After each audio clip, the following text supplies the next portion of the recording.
오늘 하나님께서 우리에게 주시는 말씀 같이 보겠습니다. 로마서 5장 6절로 8절까지 말씀을 저와 여러분들이 한 목소리로 읽겠습니다. 우리가 아직 약할 때에 그리스도께서 제때에 경건하지 않은 사람을 위하여 죽으셨습니다. 의인을 위해서라도 죽을 사람은 거의 없습니다. 더욱이 선한 사람을 위해서라도 감히 죽을 사람은 드뭅니다. 그러나 우리가 아직 죄인이었을 때에 그리스도께서 우리를 위하여 죽으셨습니다. 이리하여 하나님께서는 우리들에 대한 자기의 사랑을 실증하셨습니다. 아멘. 하나님 말씀입니다. 내가 오늘도 십자가를 짊어짐은 십자가를 통해서 죄를 깨달아 나를 알고 그리고 죄를 용서하시는 은혜를 알아서 그 은혜를 붙잡을 수 있기 때문입니다. 죄를 용서하시는 은혜를 알아서 그 은혜를 붙잡을 수 있기 때문에 오늘도 우리가 그 십자가를 짊어지려고 십자가 앞에 나아가려고 노력합니다. 자신의 마음속에 있는 자신의 본 모습과 마주한다면 여러분은 어떤 생각을 하시게 될 것 같습니까? 내 안에 있는 내 모습과 어린아이들 같은 경우에 아직까지 마음속 깊이 들어갈 수 있는 경험들이 많이 없지만 우리에게 사랑하는 사람들의 고난이나 혹은 아픔 혹은 아주 극단적인 아픔이지만 죽음과도 같은 아주 힘든 일을 겪게 되면 우리 안에 무엇이 있는지 마주하게 되는 때가 간혹 있는데 그래서 절망하게 됩니다. 그 안에 발견한 것은 한없이 연약함과 한없는 죄가 그 안에 딱 마주하고 있어서 나는 왜 이런 사람일까라는 것을 생각하게 되거든요. 우리 자신의 힘으로 우리의 연약함을 우리의 죄를 해결할 수 있는 방법이 없다는 것도 바로 그 자리에서 발견하게 됩니다. 어떻게 이렇게 생각할 수 있을까 하실 정도로 우리가 이렇게 힘들구나, 이렇게 연약하구나, 이거 열심히 살려고 결단하는 것으로 바꿀 수 없고 무언가 하나 더 내 삶에 노력한다고 해서 이룰 수 있는 것도 없습니다. 그냥 그 상황, 나는 이런 사람이구나, 난 이렇게 살아왔구나, 이것 때문에 참 많은 주위에 사랑하는 사람들이 아파왔구나, 그래서 절망하게 되는데 주님께서 바로 그 자리에서 우리에게 생명이 되시고 바로 그 자리에서 우리에게 유일한 희망이 되신다는 것도 우리가 절망의 자리 깊이 내려가 봐야 알 수 있게 되는 것이죠.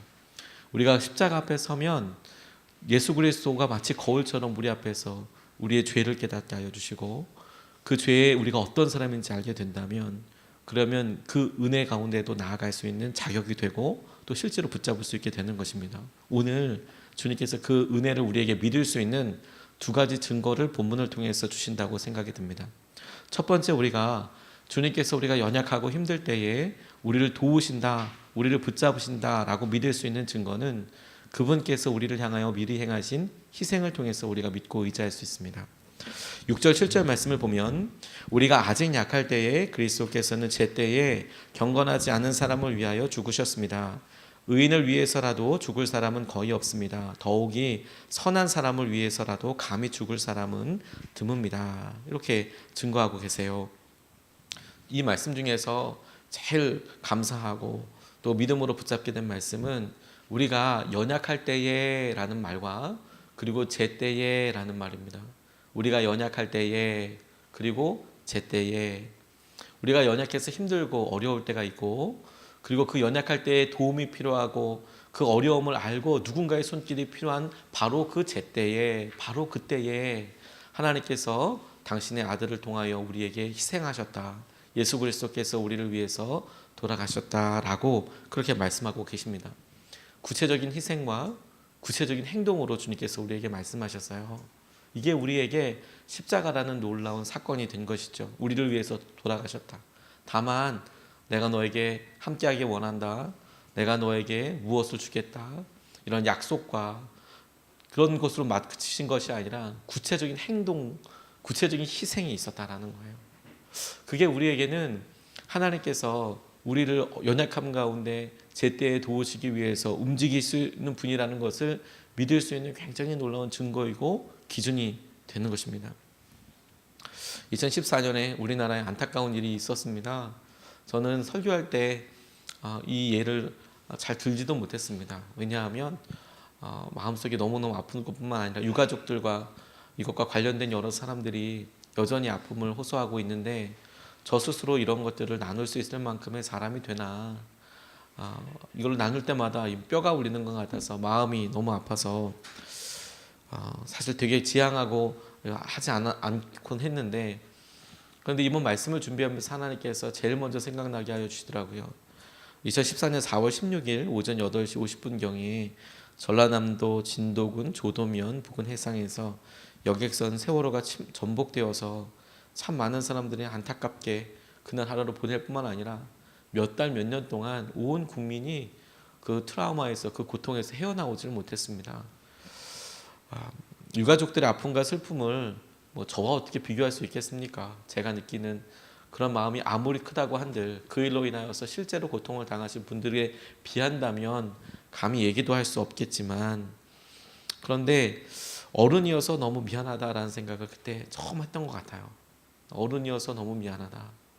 그리고 그 자리에 이 세상의 기준이 바른 기준이 되지 못한다면, 이것이 우리가 특정화돼서 몇몇 사람들 이야기하는 그 사람들의 잘못과 죄뿐만이 아니라 제 안에도 그럴 수 있는 가능성이 얼마든지 있고, 제가 부모로서도 얼마든지 그렇게 세월호에 있었던 말도 안 되는 이야기, 선생님들 중에서도 참 귀한 분들이 계시지만 몇몇 책임자들이 잘못된 판단을 내리고 그 잘못된 판단을 묵묵히 지키는 아이들이, 다음 세대들이 혹은 따라오는 사람들이 얼마나 안타까운 일들을 당하는가.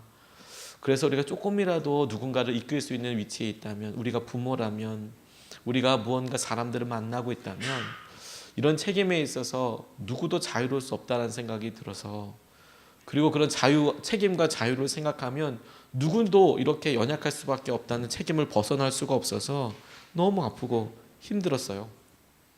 행동하는 사람이 없어서 죽더라. 아이들은 알려주는 대로 시키는 대로 행동하는데 그것을 제대로 인도해 줄 사람이 없었다는 것이 아픔이고, 스스로 굉장히 방성하게 됐어요. 어떻게 사람들에게 이야기할 수 있을까? 그런데 주님께서 이런 여러 시간을 보내고 저 스스로가 이 일에 대해서 계속 묻고, 하나님 연약한데 어떻게 사람들 앞에 나설 수 있고, 이런 이야기를 묻고 질문할 때마다 주님께서 우리에게 보여주신 모습을 생각나게 해주셨어요. 주님 보시기에 그런 안타까운 마음과 아픈 마음이 이 시대가, 그리고 우리 세대가, 아니 우리 모든 사람들이 주님 앞에 세월호처럼 죽어가고 있는 것을 주님의 마음이라고 알려주셨어요. 우리 모두가 그렇게 죽어가고 있는 거구나. 우리 모두가 그렇게 마지막을 향해서 나아가고 있는 거구나.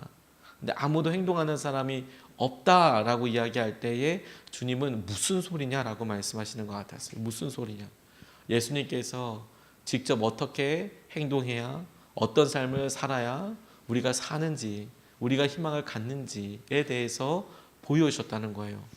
그래서 우리가 연약할 때에, 우리가 간절히 도움이 필요할 때에, 우리가 힘들고 어려워서 정말 지칠 바로 그때에, 제때에 주님께서 우리를 위해서 희생하시고 정확한 희망의 통로가 되어주셨다라고 말씀하시는 겁니다.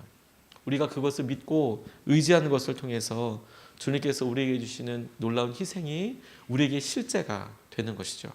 하나님께서 우리에게 예수님을 통하여 그 첫 번째 희생을 통하여 우리를 죄에서 구원하시는 은혜를 믿도록 확증하여 주셨습니다.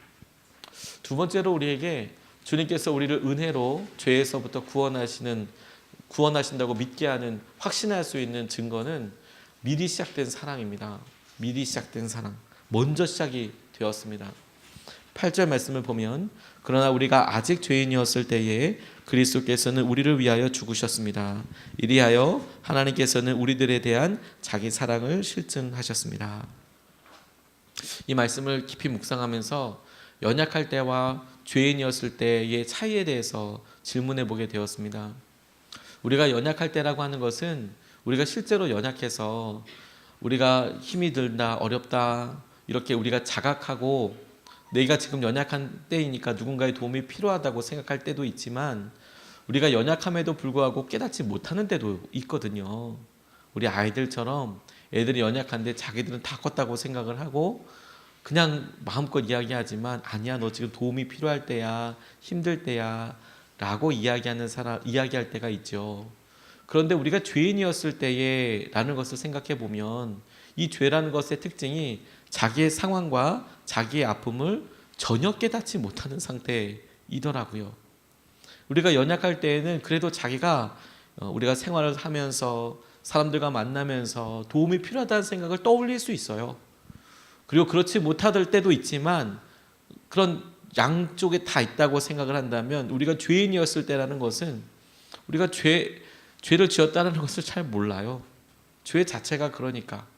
그런데 주님께서 그런 가장 연약하고 죽을 수밖에 없는 우리에 대해서 먼저 사랑을 베푸시고 먼저 마음을 여시고 먼저 우리에게 다가오시더라. 그리고 우리가 그 사랑을 깨달았을 때에는 그 사랑이 언제적부터 시작되었는지를 알고 정말 깜짝 놀라게 되는 것이죠. 저는 목회자의 자녀로 자랐습니다. 가난하고 어렵지만 저희 부모님께서 그래도 믿음 하나 물려주시려고 참 많이 노력을 하셨었지만 저는 꽤 오랜 기간들을 방황하면서 지냈습니다. 대학을 들어가자마자 제가 생각했던 세상과 그리고 실제로 제가 경험하게 될 세상이 너무 달라서 가난한 사람, 어려운 사람을 위해서 살아야겠다라고 생각하고 막상 대학을 들어가서 보니까 우리 집이 제일 가난하다는 사실에 너무 깜짝 놀랐고 굉장히 오랜 기간 동안 방황하게 됐습니다. 방황하고 힘든 시간들을 물론 사람들이 그렇게 힘든 상황들 살았던 사람들이 보기에는 어떻게 평가할지 몰라도 어려운 시기들을 통과하면서 저는 노력한다고 분투한다고 나름 살았지만 그래도 제 삶에 참 여러 가지 상처도 남아있고 실수도 남아있고 여전히 생각하면 아찔할 만큼 어려운 부분들이 있습니다. 그런데 주님께서 저를 아버지가 건강이 나빠지시고 뇌출혈로 인해서 병원에 입원하셨을 때 그 응급실에서 또 중환자실에서 오랫동안 간병하면서 제게 찾아오시고 제 삶에 또 다른 고백을 받아내셨어요. 주님이 나를 사랑하시고 나를 부르고 계신다는 것을 알게 됐을 때. 근데 그때 너무 황망하고 너무 안타까웠던 것은 무엇이냐면 저는 주님 만나기가 세상에서 제일 힘들었거든요. 주님이 어디 계신지 어떻게 해야 하는지 수없이 질문했던 것들이 주님께서 이미 미리 시작된 여러 순간들마다 저를 지키시고 저를 붙잡으셨다는 것을 주님을 더 친밀히 인격적으로 만나고 나니까 주님께서 그 고비고비들마다 보이지 않던 순간순간들마다 주님이 저를 어떻게 지키셨는지를 깨닫게 된 것으로 인해서 얼마나 많이 회개하게 되고 그 사랑이 얼마나 많이 감동하게 되는지 모릅니다. 어떤 자매님께서 이렇게 간증을 하시더라고요. 이분도 어렸을 때부터 믿음으로 이렇게 이끄신 외할아버지, 할머니의 믿음으로 시작된 주일학교 생활을 했지만 본인은 정작 그냥 교회 오빠 만나기 위해서 교회 나가는 수준으로 신앙생활을 하셨답니다. 중학교 올라가면서 친구들과 어울리고 자기가 하고 싶은 일 하고 다니고 이제 좋은 의미에서가 아닌 그냥 이름꽤나 알리는 그런 여고생이 됐습니다. 그 동네에서 침 좀 뱉는다는 그런 생각을 하다가 굴곡만게 어떻게 중고등학교를 보내다가 부모님과 오빠들의 도움으로 너 그러면 안 돼, 뭐 거의 강제로 그렇게 끌림 받아서 어떻게 본인 표현의 전문대까지 졸업하게 되고 직장 생활도 하기 시작했지만 본인 스스로 고백하기를 가정의 애물단지다 이렇게 이야기를 하셨어요. 그리고 믿지 않는 가족의 장남이자 외아들인 이제 오빠가 가족 중 가장 먼저 하나님께로 가면서 가족 모두를 전도해 주셨대요. 자기 오빠가 아프면서 부모님도 신앙생활 오랫동안 하지 않으셨는데 그 가족이 다 신앙생활을 하게 된 거죠. 본인도. 근데 자기만큼은 또 처음에 열심히 신앙생활 하다가 또 그냥 자기 그냥 편한 대로 이렇게 살다가 아웃사이더로 그냥 보내기 시작했는데 이제 신랑 될 사람을 만난 거예요. 그래서 이 신랑 될 사람도 믿음 생활을 했던 건 아니고 그런데 다만 어렵고 힘든 삶을 살고 있으니까 부모님 신앙생활 하시니까 어떻게 좀 잘 눈에 맞아 보려고 그래서 둘이 같이 교회를 다니기 시작한 거예요. 부모님의 수준을 맞추기 위해서 그래도 이 사람 가진 건 없어도 믿음 생활은 한다고 이제 그런 수준으로 이제 신앙생활을 시작하게 됐습니다. 친정 부모님들 마음 돌이키기 위해서 했지만 처음에 교제를 반대하다가 2년 지나고 나니까 결혼하라 하더래요. 하라고. 그래서 친정에서 시댁이 많이 어려웠기 때문에 재정적으로 조금 도움도 주시고 그리고 이제 둘이 억척같이 살아가는데 처음에는 너무 행복하고 알콩달콩 좋더랍니다. 그런데 본인 스스로가 우리 집에서 결혼할 때 돈도 더 많이 됐잖아. 그게 마음속에 굉장히 중요한 상황이 되고, 또 하나 자기가 이 주도권을 잡고 싶은 거예요. 가정에 자매가. 그래서 서로 싸우기도 하고 그러면서도 자연스럽게 생각을 했답니다. 그리고 집안에 있는 물건이 빠른 속도로 다른 곳으로 이동하는 일들이 자주 일어나게 된 거예요. 훅 던지기도 하고 그런 삶을 살다가 우리 재정적으로 먼저 일어나야 돼 이런 생각을 해서 그래서 아이도 조금 나중에 갖자 이렇게 생각하고 대출도 몇 년 동안 열심히 일해서 다 갚았대요. 자, 그런데 이 가정에 이제 아이도 가져야 되지 않을까 이런 생각도 하고 이제 30이 훨씬 넘어서 준비를 하고 있는데 부모님 특별히 어머니 그리고 외할머니 암으로 돌아가셔서 자기도 암 검사를 해보게 됐대요. 외할머니 암으로 돌아가시고 대장암으로 어머니도 대장암 경험이 있으셔서 본인도 암 검사를 했는데 31살 나이에 본인도 대장암이라는 것을 알게 된 거예요. 늘 어려운 일이죠. 이런 일 너무 어렵고 힘들죠. 그리고 이런 어려운 일이 생겨야 또 주님을 찾게 된다고 얘기하지만 막상 본인이 딱 그런 일을 당하고 나니까 주님이 나를 치셨다라는 생각이 제일 먼저 들더라고. 그렇게 고백하더라고요. 그런데 이 모든 일이 있는데 친정 부모님들 자기를 계속 위로하고 시부모님들을 계속 안심시키고 그런데 여전히 어렵고 힘들고 이런 삶을 살게 되더랍니다. 큰 병 앞에서 인간의 나약함과 주님 안에서 내가 어떤 삶을 살고 있는지 내가 진짜 어떤 사람인지 그냥 가감없이 다 적나라하게 드러나게 되니까 이런 일이 아니었으면 본인이 그런 삶을 살고 있었다는 것조차도 몰랐을 테니까 자기가 가정에 어렵게 하고 있다는 것도 몰랐을 테니까 근데 그런 것들이 다 이렇게 있는 거예요. 수술하고 나니까 전이는 없었는데 젊은 나이라 항암 치료를 하는 동안에 두어 차례 응급실에 실려가는 일도 있었답니다. 급하게 실려가게 되고 퇴원하고를 반복하고 끊임없이 계속하는데 늘 옆에서 조용히 주님을 붙잡는 신랑을 바라보면서 많은 것을 회개하고 반성케 되더라는 거예요. 막상 신랑도 그 장인 장모님 눈에 들기 위해서 신앙생활을 했는데 아내가 그렇게 힘들어서 있으니까 그래도 그 남편이 교회 가서 그 남편이 그래도 옆에서 기도한다고 손 잡아주고 그렇게 있는 게 너무 커다란 아니 정말 그냥 그것 자체가 엄청나게 커다란 위로가 되더래요.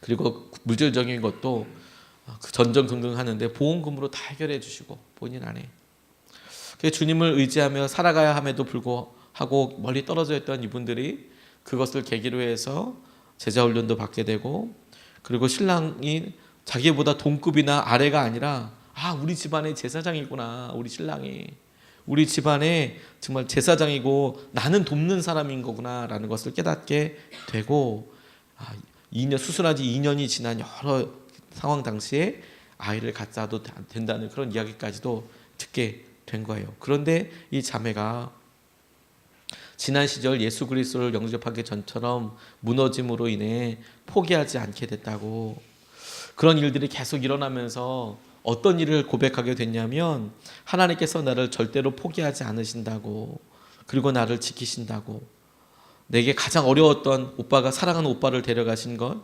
그리고 저희 가족을 구원하신 것 건강이라는 시련 저를 치신 것 등 이 모든 일들이 제 머리로는 이해할 수 없지만 이 모든 것이 주 여호와의 계획이셨음을 믿게 되었다고 이것이 사랑인 것을 알게 되었다고 주님께서 우리에게 믿음과 은혜와 사랑으로 이미 시작된 포석들이 있으세요.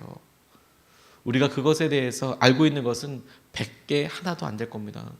100가지 중에 하나도 안 될 거예요. 우리가 알고 있는 것이 아무리 많다고 해도 주님께서 우리를 사랑하셔서 시작한 그 일을 우리가 나중에 다 알게 된다면 우린 정말 놀라게 될 거예요. 그래서 우리 가운데 있는 이 몇 가지 증거도 주님께서 우리를 사랑하신다. 먼저 사랑하셨기 때문에 우리가 알지 못하는 보물찾기를 하듯이 우리 삶에 이에 와 있는 그 사랑을 증거로 주님께서 죄인이고 망할 수밖에 없는 우리를 붙잡고 계신다는 것을 확실히 믿을 수 있는 증거로 우리가 삼을 수 있는 것입니다. 그래서 우리가 오늘도 십자가를 짊어지는 것이죠. 우리가 십자가를 짊어지는 것은 우리가 죄를 깨닫고 우리 자신이 누구인지 알게 되고 우리 자신을 알게 될 때 느끼는 절망으로부터 주님께서 그 죄에서 우리를 구원하시는 분이신 것을, 죄에 대해서 은혜를 베푸시는 분이신 것을 우리가 믿고 나아가도록 이끄시기 때문에 우리가 오늘도 십자가를 붙잡습니다. 오늘 두 가지 말씀을 같이 나눴습니다. 첫 번째는 죄를 용서하신다는 것을 우리가 알 수 있는 이유가 우리가 약할 때에 우리를 위해서 희생하셨다. 두 번째, 우리 죄를 용서하신다는 것을 믿을 수 있는 이유는 먼저 사랑하셨던 그 사랑 때문에 우리가 믿을 수 있다. 오늘 우리가 그 은혜를 생각하면서 하루를 보낼 수 있으면 좋겠습니다. 우리가 두 번 나눠서 기도하고 오늘도 이번 고난 주간 때는 안수를 하지 않고 주님께 우리가 마음으로 직접 나아가서 주님의 손길에 우리가 반응할 수 있으면 좋겠습니다. 두 번 나눠서 기도하는데 첫 번째 기도 제목은 마음과 삶으로 살아내는 믿음이 되게 해달라고 기도하겠습니다. 주님, 우리의 마음도 있고 우리의 삶도 있는데 괴리감이 있습니다. 차이가 있습니다. 그런데 우리의 마음만큼 우리의 삶도 따라가게 해주시고 주님께서 우리를 희생하신 것을 따라서 우리가 주님을 향한 마음과 그러나 주님을 향한 삶도 그리 될 수 있도록 우리에게 믿음을 더하여 주시옵소서. 우리가 첫 번째로 같이 기도하시겠습니다. 아버지 하나님,